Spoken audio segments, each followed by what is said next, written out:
Hey Grace, how are you doing? It's been a long time since we last spoke. I was just wondering if you were well. Dave? Yeah, it really has been a long time. I'm fine. I'm doing much better without you. So what do you want? You've got a lot of nerve talking to me after everything you did. It's already been months since you left, and you suddenly want to have a chat? Just to let you know, I'm not interested in catching up or making up with you. I just want to know how you've been recently, that's all. You don't have to be so defensive. You must be feeling lonely living by yourself in that house without me, right? You can't have completely forgotten about me already. Lonely? That's a great joke. I stopped feeling lonely 3 seconds after you walked out the door. Honestly, I felt more angry and sad, but it's already been months. I'm not sad about you anymore. I'm disappointed and still angry enough to not want to have anything to do with you, but otherwise, I'm doing really well. I'm grateful to our lawyers that our divorce went so smoothly and that it was all over so quickly. Thanks to that, I didn't have to meet you in court as often as I expected. Alright, I'm kind of shocked. I thought that you would still feel something for me. I mean, it's only been 6 months, you know? You can't have gotten over me that quickly, can you? I kind of feel like we've really grown apart. I feel like there's a massive distance between us now. We used to be husband and wife, and we were in love, and we lived together and ate dinner together. But look at us now, we're so far apart. Huh? What's your point, Dave? I told you that I'm not interested in talking to you. That includes getting nostalgic about how things used to be. And what do you expect? I don't know where you're living right now, but of course we're far apart, physically and emotionally. We are divorced, and we're never going to see each other ever again. We're complete strangers now. You're no different to any stranger I pass on the street. The difference between you and a stranger is that I would rather have a conversation with any random person rather than speak with you. Grace, don't be so cold. You don't have to be so harsh towards me. I used to be your husband. The key words are used to be. That was until you won the lottery and suddenly started acting like you were better than me. Yeah, it was a lot of money, but I don't understand how you could have changed so much in just a matter of hours. You threw me away on the day you won that lottery, and you're telling me that I'm being cold? I don't have anything to say, and I have no intention of being kind to an idiot like you. Trust me, I feel really bad for what I did. I know I've been an idiot. That's why I messaged you today. I did something terrible, but I wish you could just talk to me. I'm really sorry. I hurt your feelings. I thought about what I did since then, and I've reflected on my actions. I regret ever doing something so stupid and impulsive. And I should have been more rational. We were talking about the winnings and shouldn't have reacted like that. No, I should have listened to what you said more carefully. You were being so reasonable about what to do with the money, and I wrecked our marriage because I was so selfish. I regret all of that and more. The fact that you're seeing that now means you're in this situation I predicted you'd end up in all those months ago, right? I hate to rub it in, but I told you so. I can't believe it took you so long to realize how wrong you were. I could see it coming from a mile away, but I guess you just had to experience it firsthand. I know I was stupid, and I'm sorry. I finally realized that you warned me that this would happen for my sake. I was too blinded by the money to understand that you're only thinking of me. I wish I could go back in time and change everything, but I can't. I was so stupid, and I regret it all. Yeah, you are so stupid and horrible too. I get that winning $3 million was a big deal. It's a lot of money, and it's not every day that such a large amount of money comes into hand. I think anyone would panic and get big ideas about how they want to spend their newfound fortune. I was pretty shocked too, and I won't lie. I thought about all the amazing things we could buy too. But the way you reacted was abnormal. Once you knew you had the winning ticket, nothing else mattered to you. You only cared about yourself and the money. I wasn't thinking straight. It was like in a dream state, and I couldn't help myself.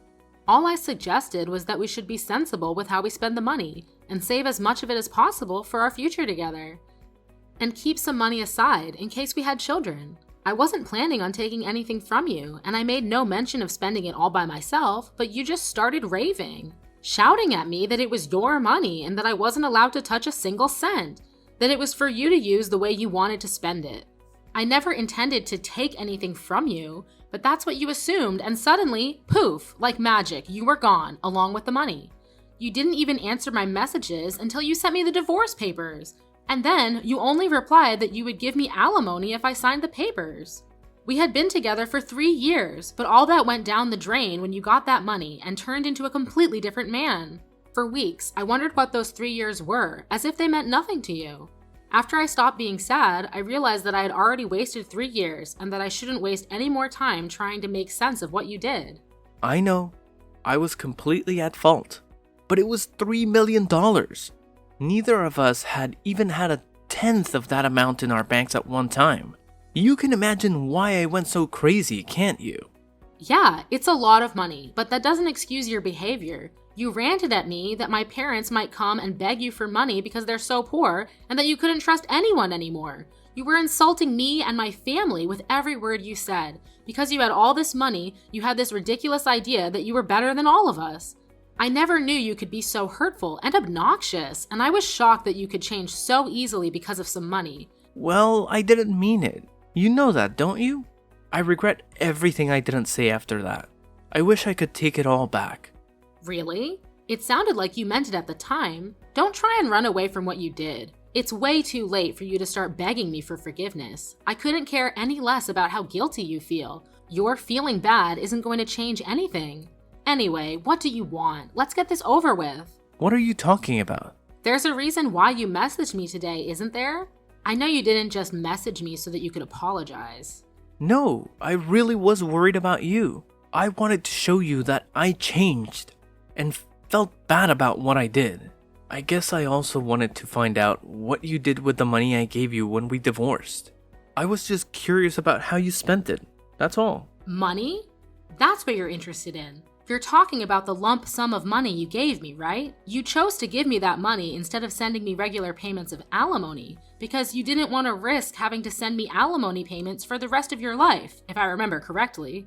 Yeah, that money. I gave you $200,000, didn't I? Yeah, you did. What about it? What did you do with it? It's my money, so what does it matter what I did with it? I don't think it's any of your business how I spent it.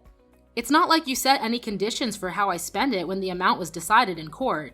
Yeah, but it was my money to begin with, and I think I have a right to know what you've done with it, and decide what you do with it regardless of what was decided in court. And if you have any left, I was wondering if you could return it. Since you're so smart when it comes to money, I was hoping there's a lot left. No way! You can't seriously be asking for it back. It may have been yours when you had it, but it became mine when you paid it to me as compensation. Do you understand the meaning of the word compensate? You're the one that suddenly asked for a divorce, so I was owed alimony. But you didn't want to pay that, and I didn't want to keep on having to meet you in court, so I settled for that money you gave me.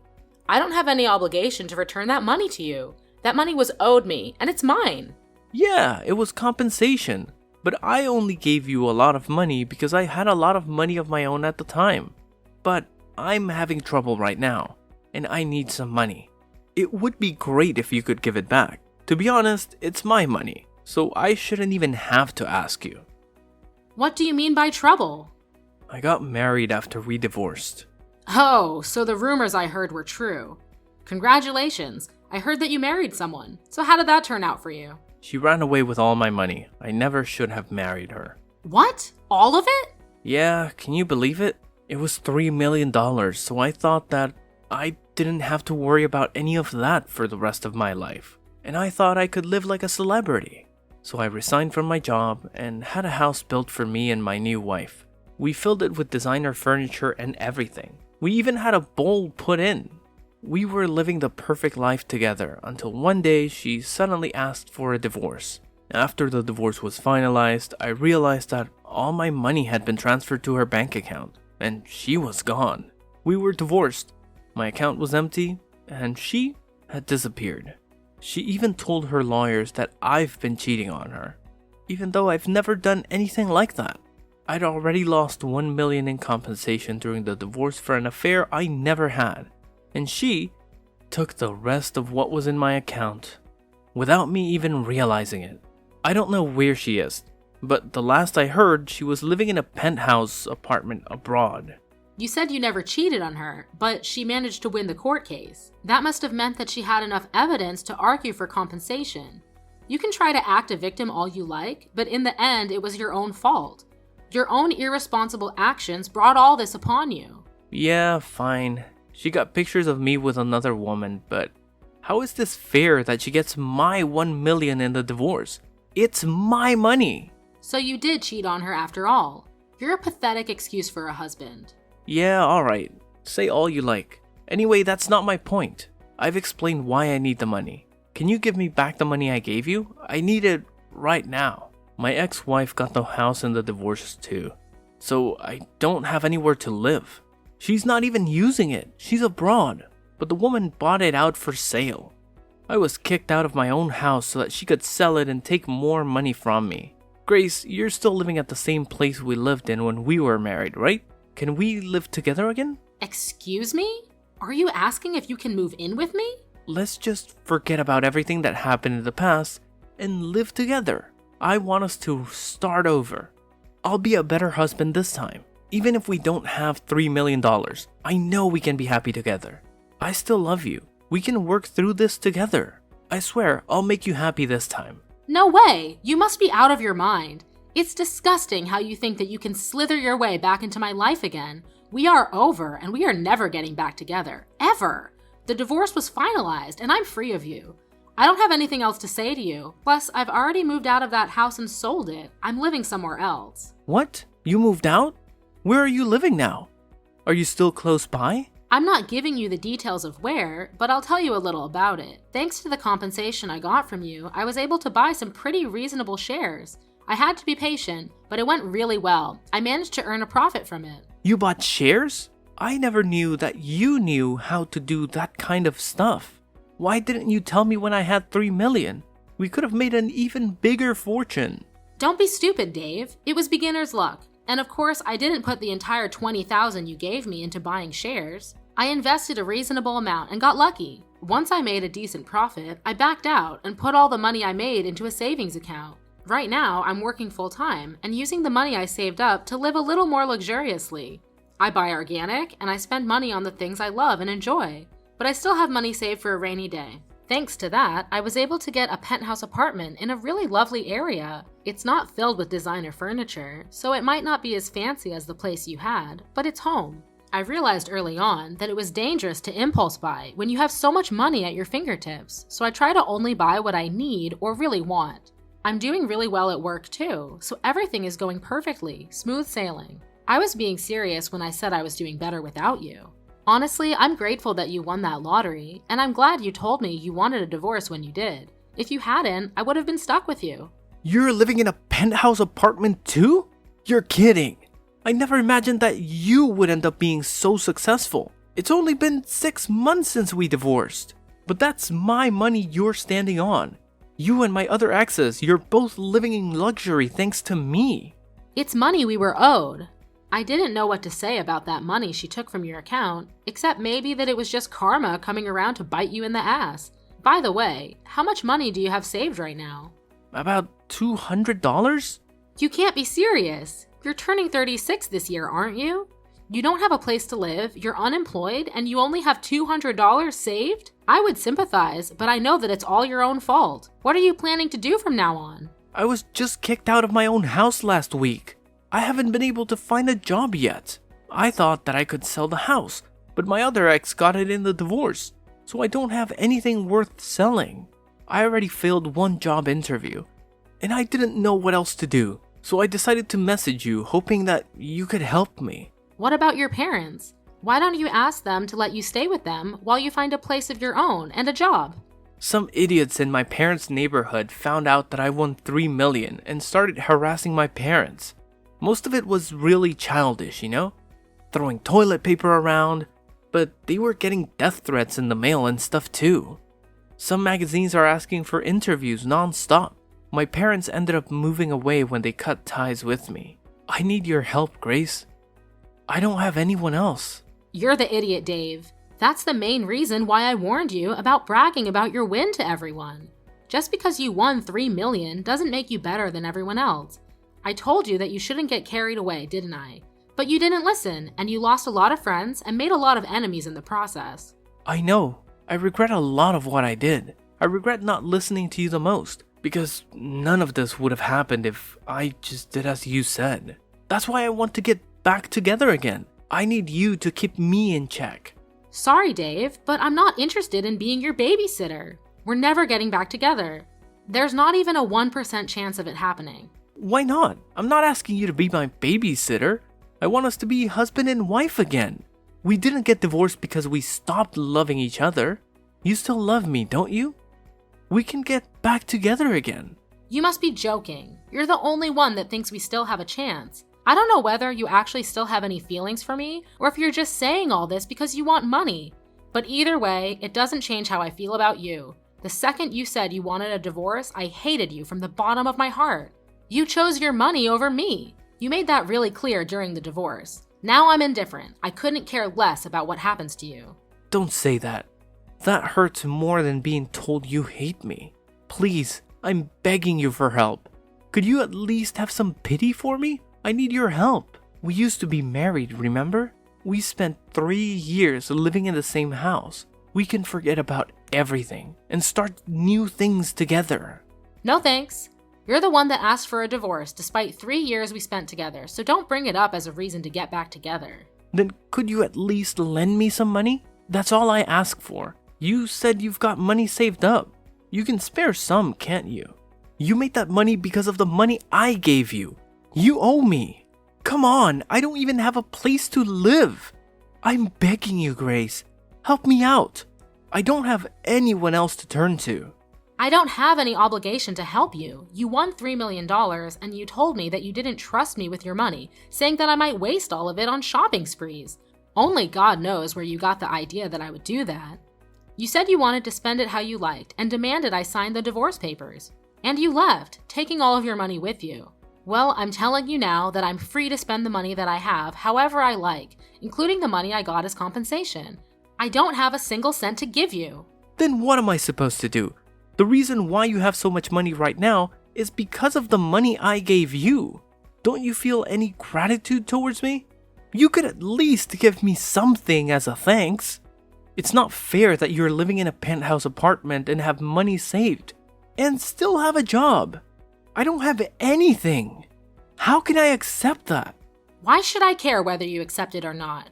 You were living in a house filled with designer items and lived the celebrity life for a few months, didn't you? I hear that your new wife was quite beautiful too. You didn't have to work and spent your days relaxing, sleeping, and eating, I guess. Do you remember what you told me when you left me? You said that you were rich and that you deserved better than a boring old woman like me, even though we're the same age. Even though you would be just as boring without that money. You said that you were going to find someone younger and prettier, someone that would suit your newfound fortune. Did you think I would forget that you said that? I don't remember saying anything like that at all. But I am sorry, I really am. I wasn't myself then. I didn't think that at all. I've never thought anything like that. You didn't think I was being serious, did you? Ever since we got divorced, I've been thinking about you. I just want to get back together. I realized after spending a few months living with my other wife that the only one for me was you. I need you, Grace. Really? Do you need me? Thanks, I'm so flattered. Is that all you have to say? I'm begging you here. Just listen to what I have to say, please. Can't you be a little interested just for a minute? I just need $1,000, that's all. I won't ask you for any more than that. I'll pay you back. Grace, are you listening to me? If I have $1,000, I can buy lottery tickets again. I'll win a fortune and I'll be able to give you all the money you want. You've got to be kidding. I guess it's true that money drives people crazy. You hear a lot in the news about how people spend their winnings on something ridiculous, but I think you've outdone all of them. I've never heard of anyone that had to beg their ex for money to bet their chances on a second win. If you think that's the way out of your problems, then there's no helping you. What do you mean there's no helping me? You can help me. I just need money. We can fix everything if we get back together and help each other through this. I want to start over with you. I love you. Don't you love me back? Don't you feel sorry for me? You don't love me. You just love that I have something you don't. My money. And I don't need anything to be fixed. My life is as great as it is now. It's not perfect yet, but you're not the one that will make it perfect. You need to learn to fix your behavior and fix your problems yourself. Don't bother me anymore. I do love you. I only have you. Give me back my money. It's not yours. I made this money because of the decisions I made. You lost yours because of the decisions you didn't think through. Don't ever message or call me ever again. You asshole. Let me give you the same parting gift you gave me. I deserve better than a boring old man like you. I'm going to find someone that loves me and live happily ever after without you. I'll be blocking your number, so don't try to contact me. Goodbye.